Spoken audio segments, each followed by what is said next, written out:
How is it that 300 million people until today are mesmerized by the stand of a man who lived 1,400 years ago? How is it that they are still enamored by the words of this man, fascinated by the stand of this man? How is it that they take this man until today as their role model? Let me set the scene for you in order for us to understand who this man was. 570 AD, Arabian society is fueled with ignorance, with injustice, with tyranny, and with cruelty. This man's grandfather, by the name of Muhammad, rises in Arabia. He is able to alleviate all these forms of injustice. The cruelty is removed. The tyranny is now vanished. He is able to establish principles by which every human being can live, Muslim and non-Muslim alike. 50 years after Muhammad's death, the same ignorance returns. The same injustice is now returned. It's fueled the whole Arabian state. Tyranny everywhere, cruelty everywhere. Racism is now part and parcel of that society. A man must stand.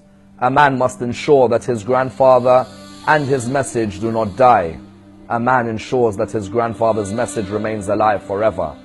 This man is known as Hussain.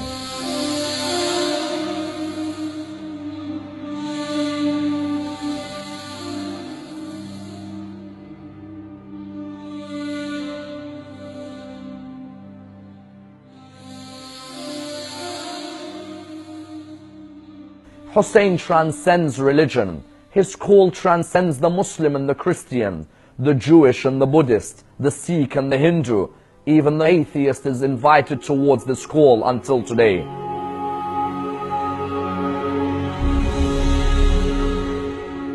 I have left the world for the sake of you, and I have orphaned my children so that I may see you. If they were to cut my body into pieces for you, I would lean for none other but you. Hussain said those words, Gandhi was affected. Hussain said those words, Charles Dickens was affected. Hussain said those words, mystics were affected. Philosophers were intrigued. Theologians wondered, who is this personality who can come out with couplets which Rumi, Hafid, Sa'di, Attar, Tabrizi would all be proud of? This is the real epic, the epic of Karbala, the epic of Hussain and his brothers, Hussain and his sons.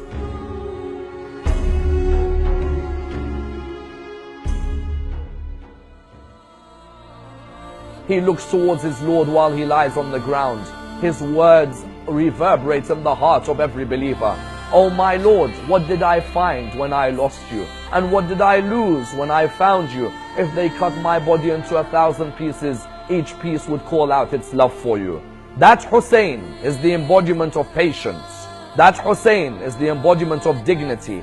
That Hussain is the embodiment of bravery. That Hussain is the embodiment of valor.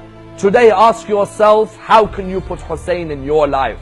Whether you are Muslim, Christian, Jewish, Hindu, Sikh, atheist, all of you can take Hussain as your role model in life. All of you are able to take this man and his stand as a stand in your life today.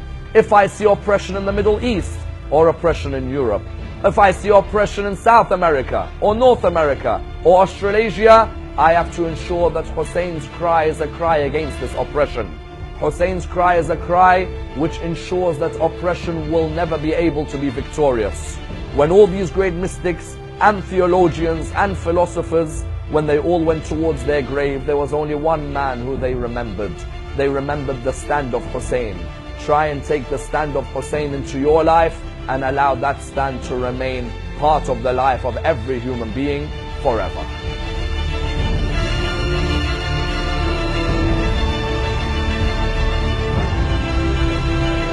Human rights activists are raising the alarm of an increasing number of hate crimes. A new poll by the Associated Press says racial prejudice in the US has increased. They left because their house and everything else they cherish have been destroyed. Hate crimes in Sweden have seen a record rise, with cases jumping 14%. There is now a record number of 4,000 people who've lost everything. Then found dead in her jail cell 3 days. With nowhere to go. Hussain stood up for truthfulness. He was a leader who sacrificed his life for truthfulness and honesty. Hussain taught millions of people after him that there's only one choice, life with honor. He made out a cry that reverberates throughout centuries. He said, "Be free in this world."